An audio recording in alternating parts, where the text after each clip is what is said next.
기본만 강해도 역사는 일어난다. 첫 번째 겁니다. 예배. 하나님 기뻐하시는 예배입니다.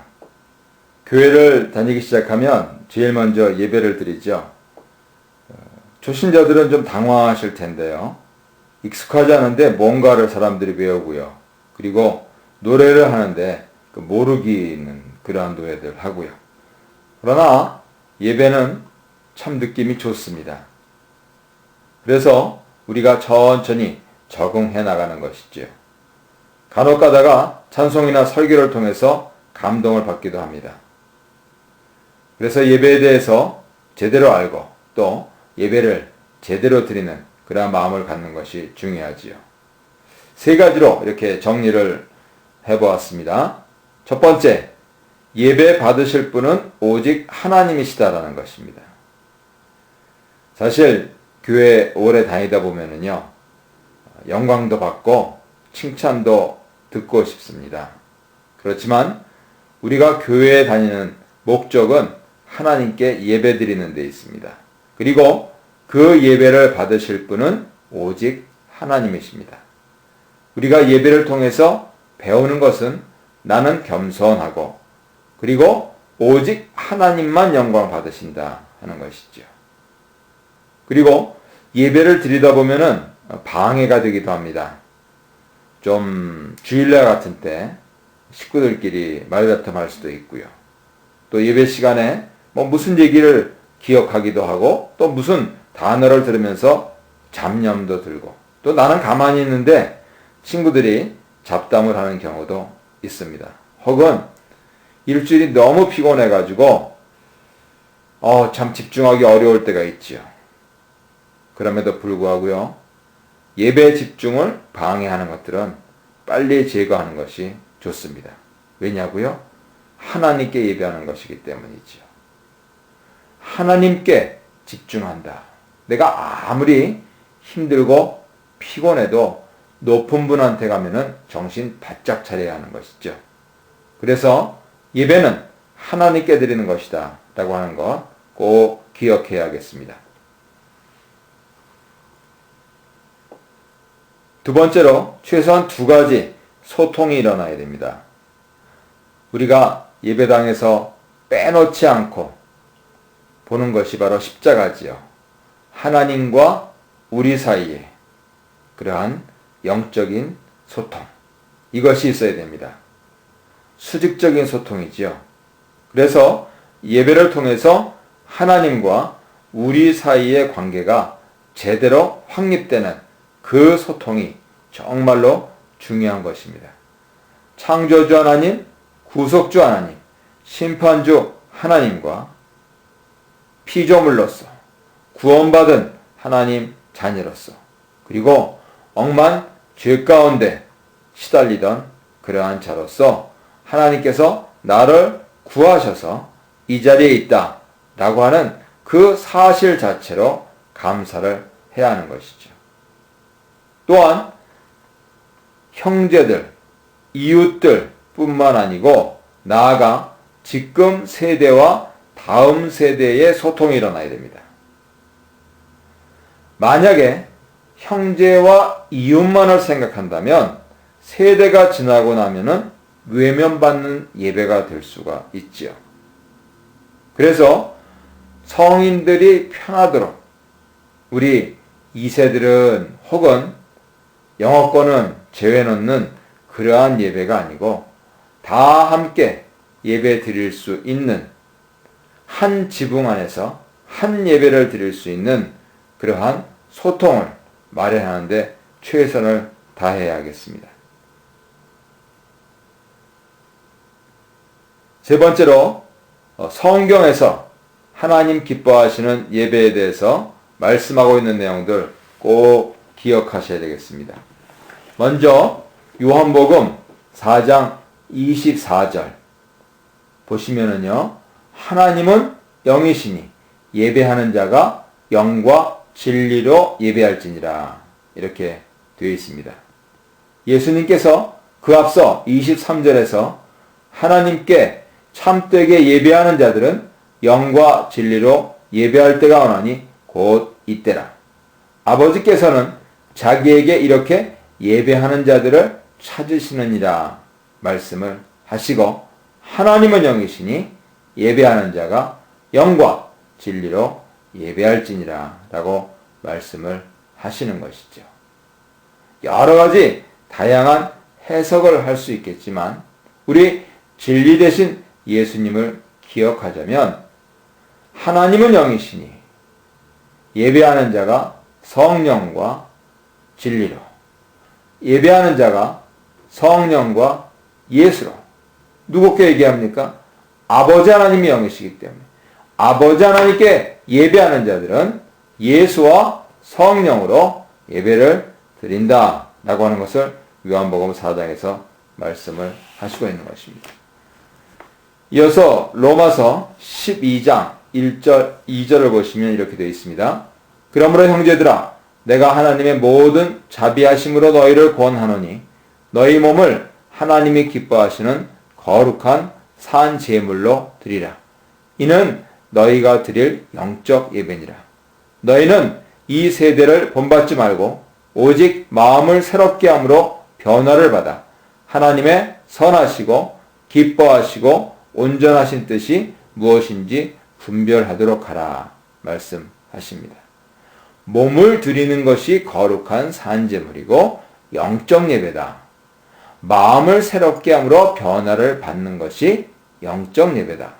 그래서 그러한 영적 예배를 통해서 하나님의 선하시고 기뻐하시고 온전하신 뜻이 무엇인지 분별하도록 하라 라고 말씀을 하시고 있는 것이죠. 우리가 영과 진리로 예배를 드리면 하나님의 선하시고 기뻐하시고 온전하신 뜻이 무엇인지 분별할 수 있게 되는 것입니다. 여러 사람들의 모양을 보는 것이 아니고 하나님 아버지의 신령한 일을 항상 사모하고 또 거기에 집중해야 할 필요가 있습니다. 하박국 3장 17절로 18절 보시면 이렇게 되어 있습니다. 비록 무화과 나무가 무성하지 못하며 포도나무에 열매가 없으며 감람나무에 소출이 없으며 밭에 먹을 것이 없으며 우리의 양이 없으며 외양간에 소가 없을지라도 나는 여호와로 말미암아 즐거워하며 나의 구원의 하나님으로 말미암아 기뻐하리로다. 우리 인생들이 바라는 것이 무엇입니까? 무화과 나무, 포도나무 열매, 감람나무, 밭에서 나는 것, 양, 소, 다 이런 것 아니겠습니까? 그런데 선지자는 그 모든 것이 없을지라도 나는 여호와로 말미암아 즐거워하며 나의 구원의 하나님으로 말미암아 기뻐하리로다. 예배는 오직 하나님 한 분만으로 만족하고 감사하는 예배입니다. 내가 드릴 시간이 없어도, 내가 드릴 물질이 없어도 하나님 한 분 기억하여서 집중하는 것, 그것이 바로 바른 예배가 되겠습니다. 하나님은 예배의 대상이시고 사람은 사랑의 대상입니다. 그래서 먼저 수직적인 하나님과의 예배를 잘 드리시고, 그리고 이웃을, 형제를, 나아가 우리의 자녀, 손자녀 세대를 사랑하는 것, 바로 이 순서가 제대로 정해진다면 하나님께서 기뻐하시고 하나님께서 인정하시고 하나님께서 복 주시는 그러한 예배가 될 것입니다. 읽어보겠습니다. 성경인데요. 성경은 하나님의 뜻을 담고 있습니다. 누구나 교회 다니면서 성경을 가지고 다니죠. 무척 두껍습니다. 그리고 글은 한글인데 내용을 잘 모르는 그러한 경우도 있죠. 그래서 다음처럼 4가지 꼭 기억해야 되겠습니다. 첫 번째로, 성경은 대단히 가치 있는 내용을 흥미진진하게 전개하고 있습니다.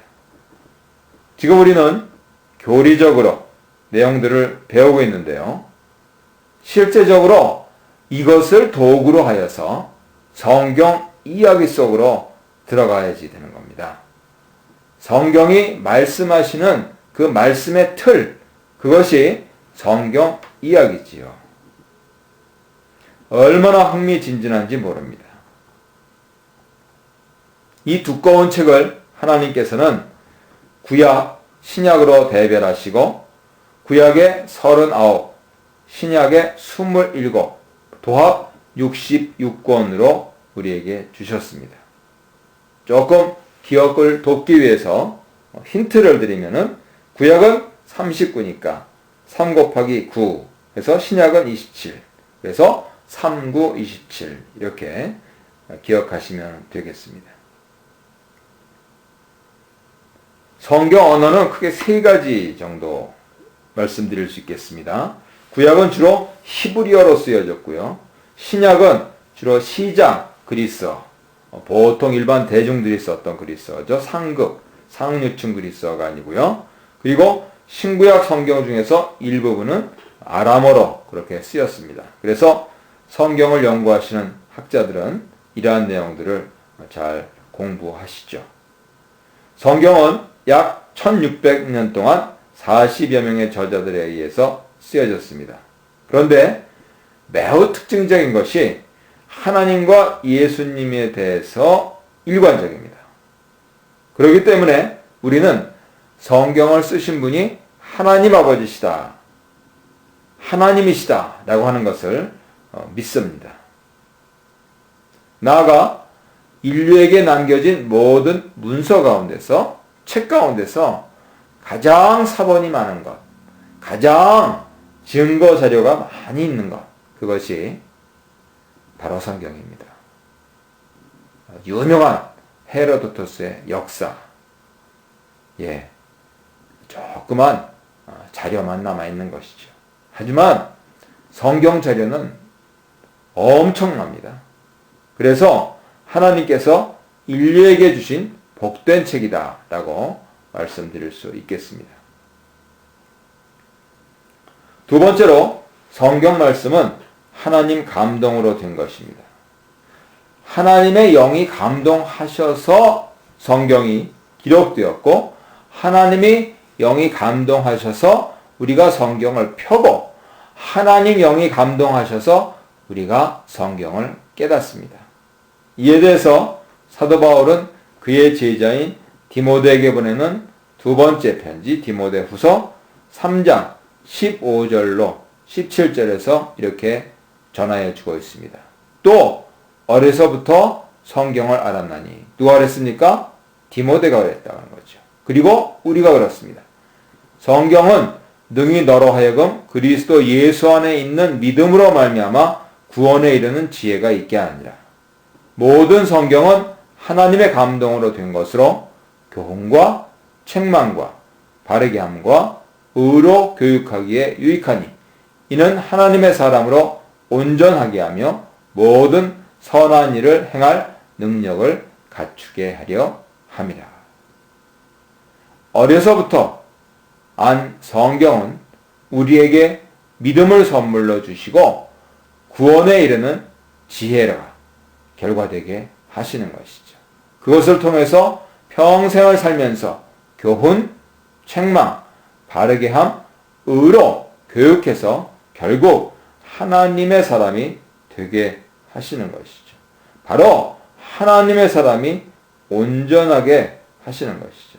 그렇기 때문에 성경 말씀에 순종하는 삶이 능력 있는 삶이다. 이것을 우리는 증거할 수가 있는 것입니다. 성경이 증거하는 수많은 믿음의 위인들은 오로지 말씀 순종하여서 하나님으로부터 능력을 부여받고 혹은 하나님께서 인정하시고 사람들이 인정하시는 능력 있는 사람들로서 그렇게 거듭나게 되었던 것입니다. 세 번째로 오직 주의 말씀만이 영원하십니다. 우리도 때가 되면은 갑니다.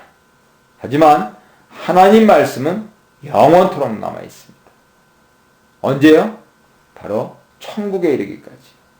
그래서 하나님께서 말씀으로 천지를 창조하시고 그 말씀을 이루셔서 안식하시고 결국 우리 믿는 모든 사람을 다 포섭하셔서 말씀 안에서 통치하시는 것이죠. 이 영원한 말씀에 대해서 베드로 사도는 그의 첫 번째 편지인 베드로전서 1장 24절 25절에서 이사야 40장 6절 이하 말씀을 인용하면서 이렇게 말씀합니다. 그러므로 모든 육체는 풀과 같고 그 모든 영광은 풀의 꽃과 같으니 풀은 마르고 꽃은 떨어지되 오직 주의 말씀은 세세토록 있도다 하였으니 너희에게 전한 복음이 곧 이 말씀이니라. 베드로 사도께서 만나신 복음은 다름 아닌 예수 그리스도시지요. 그래서 사도 요한은 예수 그리스도께서 말씀이시다라고 하면서 자신의 복음을 전해주고 있습니다. 우리 모두가 증거할 수 있는 것은 아무리 진실되고 아무리 선하고 아무리 아름다운 피조물이라 하더라도 지금 이사야 그리고 베드로전서 말씀처럼 풀의 꽃과 같다. 풀은 마르고 꽃은 떨어지게 마련이다. 다 지나가는 것입니다. 하지만 주의 말씀은 세세토록 있다 하는 것을 증거할 수가 있는 것입니다. 네 번째로 하나님은 말씀을 통해서 삶의 방향을 제시를 하십니다. 우리 교회는 묵상을 하지요. 우리 교회 말씀의 모토이고요. 또 제가 섬기는 토론토 성경연구소 말씀의 모토입니다. 시편 119편 105절 말씀이죠. 주의 말씀은 내 발의 등이요 내 길의 빛이니이다. 내 발을 밝게 하는 등이고 내 길을 비추는 빛이시다. 무엇이요? 주의 말씀이요. 그래서 하루를 시작하면서 하루를 끝내면서 주의 말씀으로 시작하고 주의 말씀으로 끝내는, 그리고 하루 동안에는 주의 말씀을 적용해서 실천해 사는 그러한 묵상의 삶을 살기를 바라고 있는 것이죠. 그래서 저는 목사로서 큐티 라이프도 이렇게 전달을 해드리고요. 퀘스트 타임도 공부하면서 또 전해드리고요. 그 모든 일주일 것이 모여서 주일날 설교로 통합되어 그렇게 전달되도록 최선을 다하고 있습니다. 이런 맥락에서 우리는 매일 성경을 읽고 매일 성경을 읽고 하루를 시작하고 하루를 끝내는 습관을 들여야 하겠습니다. 말씀을 통해서 하나님의 음성을 듣는 방법 중에서 가장 먼저 해야 될 것은 이 말씀, 이 글자, 이 문자, 바로 그 말씀이 살아서 나에게 적용되도록 하는 것이 정말 중요합니다. 그래서 곱씹으면서 읊조리면서 천천히 그 말씀을 내 것으로 삼는 그러한 노력들이 필요하지요. 세상에 쓰러질 것, 없어질 것을 위하여도 어떤 이는 석 달, 어떤 이는 3년, 최소한 기초를 쌓는데도 그렇습니다. 하나님 말씀의 기초를 쌓는데 그만한 노력을 기울이지 않는다 하는 것은 말씀을 가볍게 볼 수 있는 위험성을 갖고 있습니다. 그렇기 때문에 우리가 항상 하나님 말씀으로서 나의 저명을 삼고 하나님 말씀으로 시작하고 하나님 말씀으로 끝내는, 그래서 목사들은 그런 표현을 잘 씁니다. 말씀이 가라 하시는 곳에 가고 말씀이 서라 하시는 곳에 선다. 그런 표현을 잘 씁니다. 말씀 중심으로 말씀으로 시작하고 말씀으로 말미암고 말씀으로 끝내는 그러한 습관을 기르는 것이 무척 중요합니다. 무엇보다도 모든 성경은 하나님 감동으로 된 것으로 첫째 교훈, 둘째 책망, 셋째 바르게 함, 넷째 의로 교육하기에 가장 유익하다라고 하는 점을 꼭 기억하시기를 바랍니다. 저희 집은 선친 때부터 그렇게 말씀을 받아서 살아왔습니다. 선친께서 우리 가정의 그러한 대들보죠. 우리 가정의 그러한 가훈으로 주신 그러한 말씀이 데살로니가전서 5장 16절, 18절. 그래서 저는 어렸을 때 교복을 입고 학교에 가고 또 올 때 앞에서 단정하게 거울을 바라봤는데 그 바로 거울 제일 위에 이 데살로니가전서 5장 16절, 18절이 있었습니다. 항상 기뻐하라. 쉬지 말고 기도하라. 범사에 감사하라.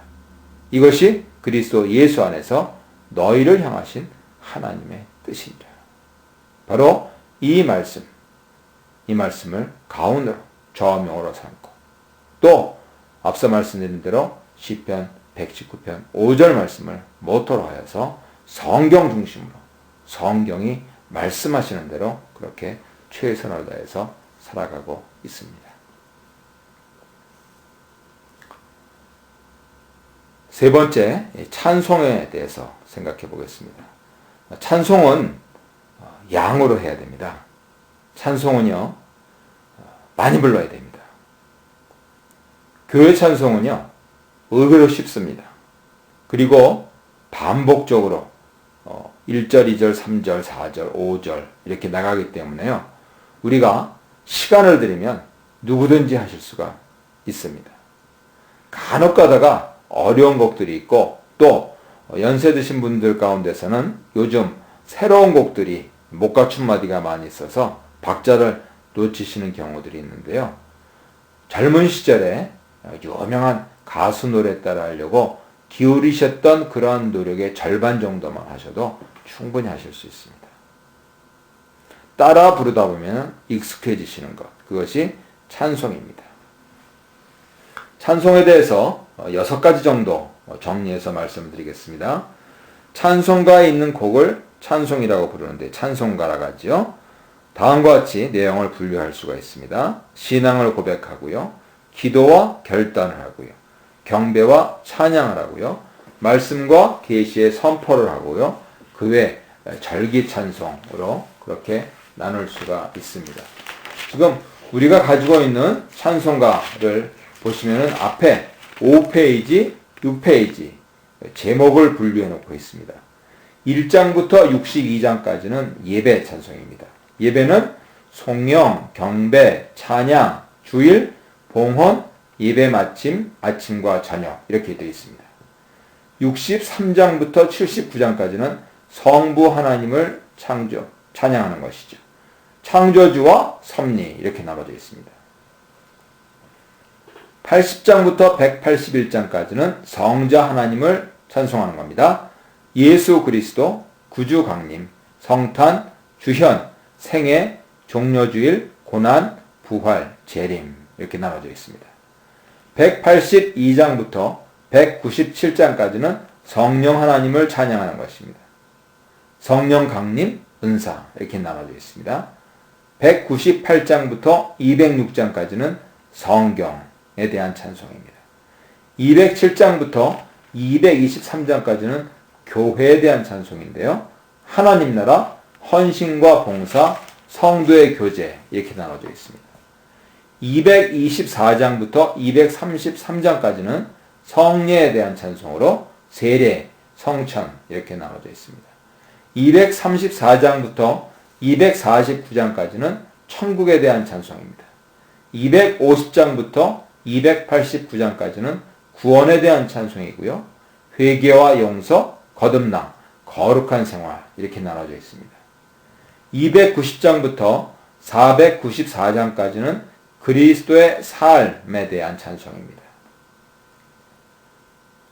은혜와 사랑, 소명과 충성, 시련과 극복, 분투와 승리, 기도와 간구, 인도와 보호, 평안과 위로, 성결한 생활, 감사의 생활, 주와 동행, 제자의 도리, 신유의 권능, 화해와 평화, 자연과 환경, 미래와 소망 이렇게 나눠져 있습니다. 495장에서 549장까지는 전도와 선교에 대한 찬송인데요. 전도, 세계 선교, 전도와 교훈, 부르심과 영접, 믿음과 확신 이렇게 나눠져 있습니다. 550장부터 594장까지는 행사, 절기 찬송입니다. 새해, 송구영신, 가정, 어린이, 젊은이, 어버이, 나라사랑, 종교개혁 기념일, 감사절 이렇게 나눠져 있습니다. 595장부터 613장까지는 예식에 대한 찬송인데요. 임직, 헌당, 혼례, 장례, 추모 이렇게 나눠져 있습니다. 614장부터 624장까지는 경배와 찬양, 비교적 현대곡들이죠. 그렇게 되어 있고요. 625장부터 645장까지는 영창과 기도송, 임례송, 기도송, 헌금 응답송, 주기도송, 말씀 응답송, 축도송, 아멘송 이렇게 나눠져 있습니다. 그런데 새 찬송가의 일부분을 제외하고는 대부분 100년 혹은 200년 전 미국, 유럽의 대부흥 운동이 일어났을 때 부르던 곡들입니다. 오랜 기간에도 불구하고 오늘날까지 이 찬송들이 영감의 제창이 될 수 있었던 것은 이 찬송을 통하여서 진정한 변화와 고백들이 있었기 때문이지요. 둘째로 기존의 찬송가를 그대로 두고 시대에 따라서 새로운 곡들이 나오는데 그러한 곡들을 복음송 혹은 CCM, Contemporary Christian Music이라고 부르기도 합니다. 우리 교회에서는 기쁨으로 찬양지 해가지고 지금 모두 6집으로 되어 있을 겁니다. 6집으로 된 국제제자 훈련원에서 나온 기쁨으로 찬양집을 쓰고 있습니다. 목차가 가부터 시작해서 또 영어 가사로 되어 있는 찬송까지 700, 거의 800곡 가까이 그렇게 수록이 되어 있습니다. 아무래도 이민교회다 보니까 한글과 영어가 다 들어있는 그런 곡들을 잘 편집해서 놓고 있습니다. 뒤에 장을 보니까 764장, 네, 764장까지 되어 있네요. 이런 새로운 복음송들도 우리가 즐겨 찬송하고 있습니다. 세 번째로 예배, 기도, 말씀 모두 중심이 하나님 아버지께 있듯이 찬양도 역시 하나님께 드리는 것입니다. 시편 149편 1절을 보시면요. 찬양 받으시기에 합당하신 하나님이시다 하고요. 시편 96편 9절을 보시면 온 땅이여 여호와께 찬양할지어다 라고 말씀을 하고 있습니다. 네 번째로 찬양을 드릴 때도 세대 간의 영적인 소통이 일어나도록 너무 한 장르만 고집하지 않고 때에 따라서 경건하게 엄숙하게 드릴 때, 발랄하게 힘있게 드릴 때, 또 한글로 드리고 영어로 드릴 때 이러한 때와 장소에 대해서 다양한 것을 추구하면 좋겠습니다. 다섯 번째로 모든 악기를 동원하여 하나님을 찬양하는 것이 좋습니다. 어떤 특별한 성스러운 악기가 있는 것이 아니고요. 악기를 통하여서 하나님의 영광을 드러내면 그 악기가 하나님의 영광을 위해서 사용되게 되는 것이죠. 물론 큰 북을 올린다든가 또 여러 전자음 그런 부분들이 듣기 힘들 때도 적잖이 있습니다. 그런 부분들은 절제를 하면서 하지만 이것은 되고 저것은 안 된다 하는 그러한 고집은 버리는 게 좋겠지요. 끝으로 과거에는 성가대만 있다가 오늘날 찬양팀도 이렇게 생겨나고 있는데 봉사자들이 지치지 않고 기쁨으로 할 수 있도록 그렇게 지혜롭게 운영하는 것이 좋겠습니다. 이것은 담임 목사님만 그렇게 해서는 여러 가지 힘든 부분들이 많이 생기시겠죠. 온 교우들이 더불어서 하나님께 찬송을 드리는 것이니까 하나님 아버지 모든 것을 통하여서 영광 받으시도록 그렇게 하는 것이 대단히 지혜로운 일이 되겠습니다. 역대상 16장 23절 말씀에 이렇게 되어 있습니다. 온 땅이여 여호와께 누리하며 그의 구원을 날마다 선포할지어다. 날마다 찬송으로 시작하고 날마다 찬송으로 끝내는 하루가 바로 성도의 생활이고 그리고 바로 복된 하루인 것이죠. 더구나 아침에 일어나서 처음 듣는 그 곡조가 하루 종일 우리의 뇌리에 머문다 하는 것을 꼭 기억하셔서 가장 처음에 듣는 음악이 하나님을 찬양하는 그러한 영감의 제창이 될 수 있도록 우리의 생활 습관을 고정해 놓는 것이 매우 지혜로운 일이다. 이렇게 말씀드리겠습니다. 앞서 데살로니가전서 말씀 가운을 나누었는데요. 저희는 지금까지 지내온 것 주의 크신 은혜라. 우리 박 목사님 작사 곡이시죠. 우리 이제 연로하셨는데 저희 집 찬송가는 그것입니다. 지금까지 지내온 것 주의 크신 은혜라. 그 찬송을 부르면서 선친을 생각하고 또 선친을 생각하면 천국을 생각하고 하면서 날마다 찬송하는 그러한 가정으로 또 교회가 되기를 간절히 바라고 있습니다. 이 일에 여러 성도님들께서 함께 참여하시고 찬송하는 가정으로 찬송 드리는 교회로 아름답게 거듭나시기를 진심으로 바랍니다.